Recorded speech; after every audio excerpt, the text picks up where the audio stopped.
I can't believe I let you guys talk me into this. Oh, come on, stop being such a baby. Just then, a rustling noise sent us all into a panic, freezing us in pure terror. We all turned our flashlights toward the sound. It was just a harmless iguana. Oh, great. Now I'm even more freaked out. Why did I agree to do this again? Because it's Halloween, and it'll be fun. Let's enjoy it. Exams were finally over, and we had just stepped into the freedom of university life. No more curfews. What better way to celebrate than with my friends on this eerie night? For 5 long years, I had passed that old plantation house on Wendy Fitzwilliam Boulevard, always wondering what secrets lay behind its crumbling walls. While there were many different rumors about what happened in the plantation house, one thing was clear. Inside there were jumbies. Hey there, I'm Mariah from the beautiful twin island of Trinidad and Tobago. Now, for those who don't know, a jumbie is an evil spirit from our folklore. But you didn't really come here for that, right? You came for my confession. So hit that like button, subscribe, and buckle up, because what I'm about to share is going to be a doozy. Okay, so back to the story. We had to be careful. The police station was just across the street. The last thing we needed was to get caught sneaking around on a night like this.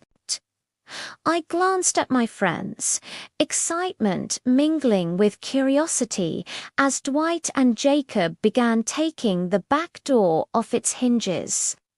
I knew kicking down the door would have been awesome, like in the movies, but we had to remember getting caught was not an option. As soon as the door creaked open, the guys carefully pushed it aside, and we stepped into the darkness of the house with our flashlights. So, where did you hear about this creepy mirror game? Good old Google. It's one thing to hear about jumbies. It's another to actually go looking for them. At least I came prepared. What's that? It's holy water? You guys didn't think I'd come here without any protection, did you? I'm not that crazy. Okay, should we do this thing upstairs or downstairs? Please, downstairs. I don't plan on getting any creepy crawlies in my hair. As we explored downstairs, I spotted something under a dusty sheet in the corner. Hey guys, come check this out. One by one, they gathered around as I pulled off the sheet. It was a large antique mirror. Wow, look, I found the perfect mirror for the game. So, we start at midnight. Yes, so what do we do for the next few hours? Share spooky stories. We sat in a circle and lost ourselves in the stories until my alarm went off at 11:55. We all looked at each other. I'm sure everyone in the room could feel their heart pounding just as hard as mine. My heart was beating so loud it felt like it was booming in my ears. Nervously, I grabbed the pieces of paper I'd prepared and handed one to each person. At midnight, look into the mirror and say, "What's on the paper?" Got it. Are you guys sure about this? Calling a jumpy could have serious consequences. What? Are you chickening out? Don't worry, Anne has enough holy water for all of us. It's 1 minute to go.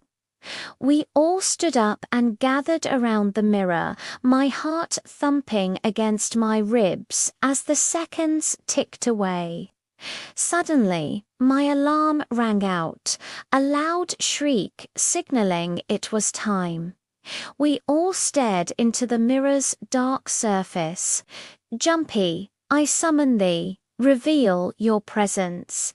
Let me see. We waited for what felt like hours, but it was only a few minutes. Nothing happened. Jacob broke the tension with a smirk. I guess all those rumors were just stories after all. Wait, what is that? The sound was faint, almost a whisper. The air in the room turned cold, and the shadows on the walls stretched and flickered unnaturally, like they had a life of their own. Then a low, eerie voice echoed through the room, barely audible but cold enough to freeze the blood in our veins. "Did you hear that?" My voice was a choked whisper. Suddenly, the room exploded into chaos. The chandelier above us swung wildly, its glass bulbs bursting one by one. The whispers grew louder, speaking in a language none of us could understand. The floorboards beneath us groaned and cracked, and a thick black sludge oozed up through the gaps, creeping across the floor. The stench of spoiled meat hit us hard, making it hard to breathe. Then we saw them. Dark, shadowy handprints pushing out from the wallpaper, fingers stretching and clawing, trying to tear their way through. We huddled together, frozen in fear, the air heavy around us. It turned icy, and then we heard its footsteps, slow and deliberate, approaching from the other side of the room. "We need to leave." Now, Jacob's voice snapped us back to reality. We bolted for the door, but when we grabbed the handle, it wouldn't budge. It was sealed shut. "Help! Someone help us. I'm way too young to die." Then a low, inhuman growl rumbled from everywhere at once. "You have called the Jumpy, and it is hungry. Oh my God, what had I done?" Upstairs, now, we screamed, racing up the stairs, taking them two at a time. The steps groaned, threatening to collapse under our weight. Once in the hallway, we threw ourselves at every door, desperate to find an escape, but each one was locked tight. We were trapped. Jammed. We were trapped. "Come on, open, you stupid thing." We finally reached the last door. Jacob and Dwight kicked it with all their might, the lock snapping. We stumbled into the room, slamming the door behind us. "Quick, block the door." But if it's a ghost, how is blocking the door supposed to help? Do you have a better idea? Anna was already shoving a broken bookshelf against the door. "No." "Then move it." At that moment, our survival mode kicked in. We shoved everything we could find old, decaying furniture, dusty shelves, even a tattered armchair against the door. My hands were shaking so badly I could barely lift anything, but I wasn't about to stop. Not now, not with that thing out there. Once the door was blocked, I looked at my friends, who seemed as terrified as me. What now? I felt like a mouse in a trap.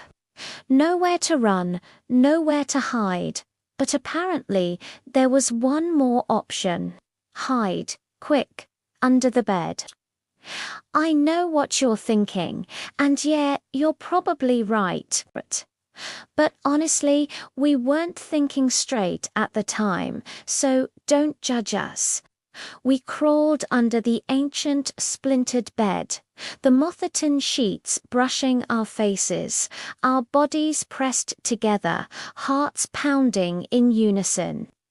The room was deathly silent except for our ragged breathing.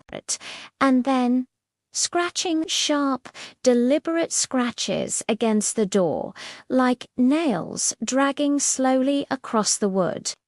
The sound sent chills racing down my spine. We didn't dare breathe, didn't dare move. Just as suddenly as it started, the scratching stopped. Guys, we can't stay here. We have to get out. So you'd rather us face the ...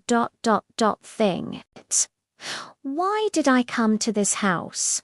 I should have just stuck to my carnival, not this Halloween bull.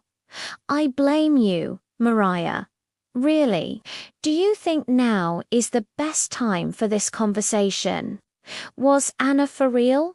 Guys, look, there's a window. Looks big enough for us to get through. We all looked in the direction Dwight was pointing, and he was right. Yes, freedom. We scrambled out from under the bed, adrenaline driving us forward. Jacob reached the window first, trying to push it open, but it wouldn't budge. It was stuck, just like the doors. He looked around the room frantically and grabbed a piece of rusted steel from the corner. Move. We stepped back as he swung at the window with a loud clang. Bang, bang. Something slammed into the door from the other side. Our makeshift barricade rattled violently as the banging grew louder and more frantic, the door shaking under the force of whatever was out there. We were too close to get caught. Jacob, hurry. Jacob finally smashed the glass window. Go, go, go. Just as we were about to climb through, the temperature in the room went down. My breath turned to mist, freezing in midair, and then I saw it. A shadow. It slid through the door. Cracks in the door let in smoke until it blocked our path. Now we were trapped. The smoke twisted and began forming, its eyes glowing with a red, ghostly light. My legs felt like lead. I couldn't breathe, and neither could anyone else. The Jumbie appeared as a tall, shadowy figure draped in tattered, dark clothing. His worn boots barely made a sound as he moved. A weathered hat sat low on his brow, casting an evil shadow across his face, while a long, tattered cloak hung from his shoulders. With a swift motion, and raised the holy water. Begone, foul spirit. We watched as she sprayed the Jumbie with the sacred liquid. But the Jumbie erupted into laughter, a sound that echoed like a chilling wind through the trees. Your faith is amusing, child, but holy water won't save you. Before Anne could react, the Jumbie lunged forward, a blur of shadow, and shoved her to the ground. She landed hard on the wooden floor, and Dwight ran to help her to her feet. The Jumbie's eyes met mine, and its twisted mouth stretched into a sick grin. My heart pounded so hard I thought it would burst. Then a voice that was both a whisper and a growl spoke. Mariah, I see you brought your friends, as promised. Everything froze. My friends turned to me, shock and confusion plastered across their faces. I could feel their eyes on me, their silent questions louder than the Jumbie's voice. Mariah, what is he talking about? They don't understand, I thought, swallowing hard. They don't know what it's like to see your family struggling, to watch your parents work themselves into the ground just to barely scrape by. So, you've been here before? I forced myself to look at them, guilt twisting in my gut. As I opened my mouth, the words felt hollow. Yes, I was here about 2 weeks ago. I recited the ritual, and he appeared. The Jumbie's voice cut in again. Mariah here promised me your souls in exchange for wealth. So all of this, that stupid game, was just to lure us here for your own selfish needs. The accusation hit me hard. I blinked back, the tears threatening to spill. I couldn't break down now, not in front of them. Selfish. My voice cracked, but anger took over, fueled by years of desperation. My parents are working 2 and 3 jobs, and we're still living paycheck to paycheck. I'm tired. I can't stay in the ghetto, can't live like that anymore. I did what I had to, but why us? I turned to Jacob, my eyes burning. The words flew out of my mouth before I could stop them, filled with anger and pain. Why not you, huh? Don't your parents have enough money to buy everything you want? To its master, you're no different than I am. Jacob's face paled, but I didn't care, and he really wasn't sure, because a buck is an evil spirit bound to its master through dark rituals. It does whatever its master wants, bringing them wealth by hurting others. The buck is trapped and can't refuse whoever controls it. While a Jumbie is wild and unpredictable, the buck is completely tied to its master's will. I got bullied for being poor all my life, and then I decide to pretend to be rich and join your group. I was tired of pretending. I thought I had a right to live a rich life like you guys do. For months I searched and found ways to get rich quick. My granny always talked about the spirits and how you could control them, but there was always a price. So I did my homework, learned the ways of the spirits and how to summon them. How dare they judge me? They had no idea what I'd been through. But even as I lashed out, a part of me hated myself. Anne grabbed my arm, yanking me toward her, her eyes blazing with fury. Doesn't our friendship mean anything to you? Even though I heard the hurt in her voice, I doubled over with wild, uncontrollable laughter.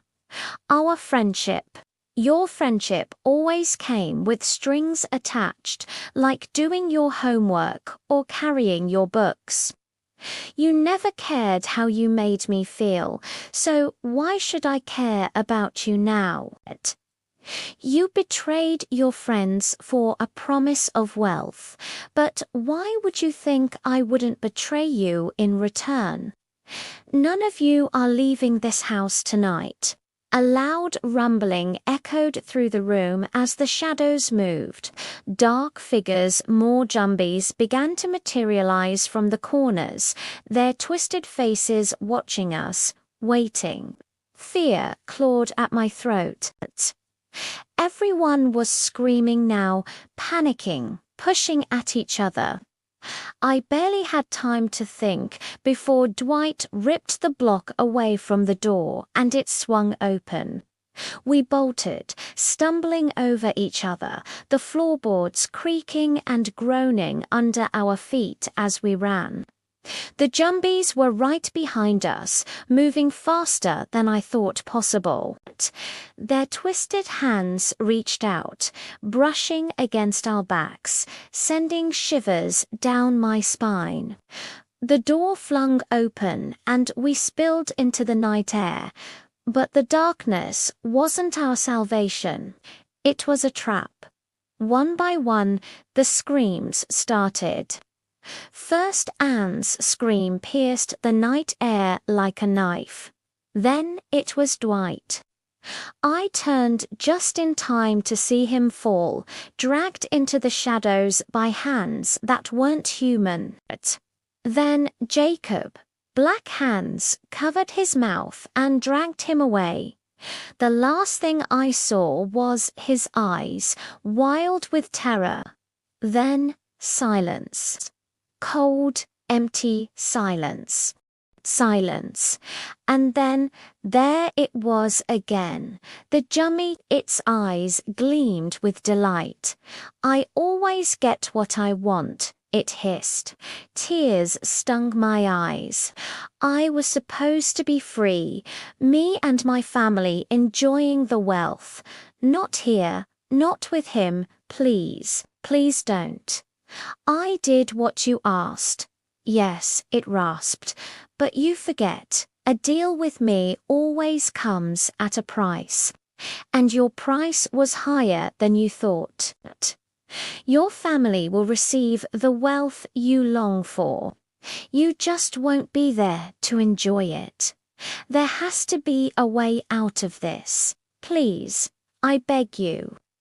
I stepped closer, its foul breath brushing my face, sending waves of nausea through me. Let's make a deal, it said. I won't kill you, not yet. You're free to live. My entire body was shaking. What? What's the deal? You will tell your story to everyone, and every person who hears it will be marked and visited. No, I can't do that. Please don't make me. You have no choice, it purred, reaching out and brushing a cold clawed hand against my cheek. I flinched but didn't pull away. If you don't, I will come for you, and I will take everything. Your soul, your family, your future. You will have nothing left. My heart raced, pounding against my ribs like a trapped bird. Slowly, I pushed myself to my feet. The guilt for what I did was overwhelming. I had to fix it. This wasn't who I was. I didn't want greed to turn me into this monster. I had to fix it. I'd like to see my friends one more time. The jummy's eyes gleamed with dark amusement as it nodded. Suddenly, my friends stepped out from the shadows. Their faces were pale, but relief washed over them as they rushed toward me.